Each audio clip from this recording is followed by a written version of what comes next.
Welcome to Fear and Greed Summer Investing Series, brought to you by Vanta, specialists in compliance-led growth. I'm Sean Aylmer.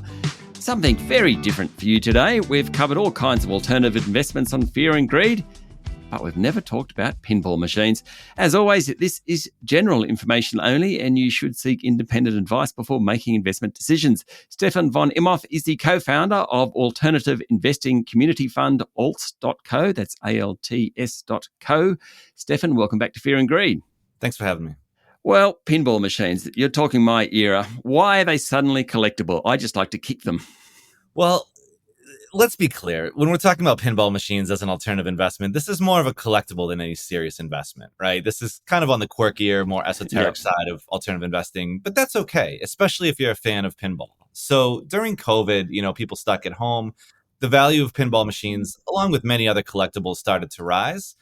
It has since come down in the wake of COVID, but it still is, as far as collectibles go, it's kind of, you can do worse. It's the interesting thing I think with this market is that this is a very practical collectible. So what I mean by that is a lot of collectibles, let's say baseball cards, for example, you really can't do much with them other than, store them, display them.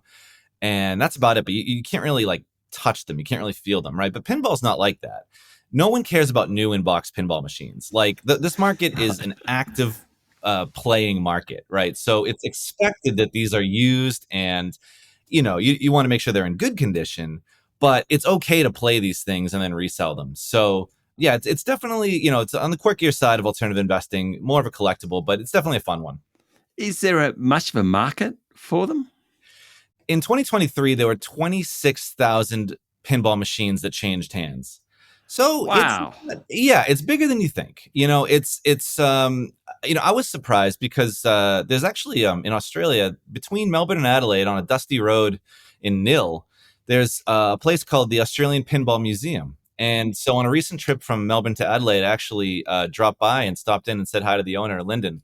And he was, he's got all sorts of stuff in there. He's got stuff from going back to 1931, some of the first pinball machines ever made, even before they had, flippers.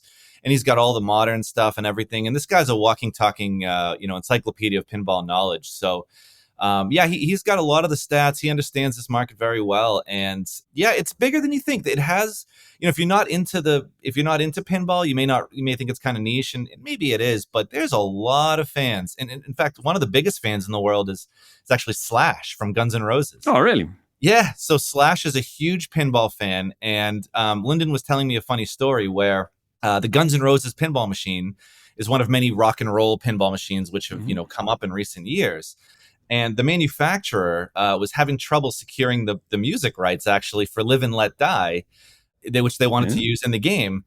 And so they called Slash, and Slash, knowing he was such a big pinball fan, and Slash says, "Hang on, let me make a few calls." He calls Paul McCartney 10 minutes later. Apparently it's in the game now. You can see it on YouTube. It's really cool. Are there particular pinball machines that are more popular than others? Is there a holy grail of pinball machines?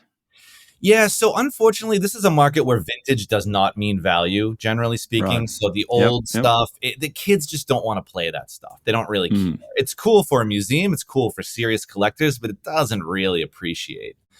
The biggest selling game of all time is the Addams Family game. And really, it's the 90s and up, what they call the dot matrix display era and up. Those are the ones that really matter. This market is really, again, it's all about playing. So it really, what matters is how fun is the game to play. That's what really matters. Wow. So how do you invest in them? Do you just go and buy one? Do you go down to Nil and pick one up, or what happens? They don't sell them in Nil, unfortunately. No, that's probably true.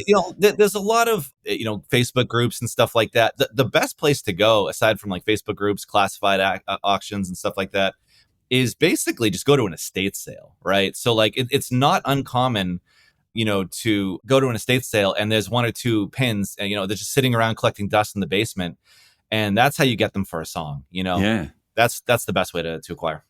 And can they be fixed? I mean, it's a really dumb question, I know. It's a collectible, not an investment. So there's lots of risks, but it's about being collectible, not investing. So I get that. But can you fix a pinball machine? There's a whole ecosystem for pinball maintenance. Absolutely. A lot of the proceeds from the nonprofit Australian Pinball Museum, they go towards the acquisition, but they also go to maintenance. They do break. They have moving parts. And yeah, there's definitely pinball maintenance folks out there for sure. No one takes me down rabbit holes like you, Stefan. And all my interviews I do, however many I do every year, I talk about the weirdest stuff with you. That's a compliment. Thank you. Thanks for being part of today. Cheers. That was Stefan von Imhof from alternative investing community fund alt.co. Remember to get your own independent advice before making decisions. This is Fear and Greed's Summer Investing Series brought to you by Vanta.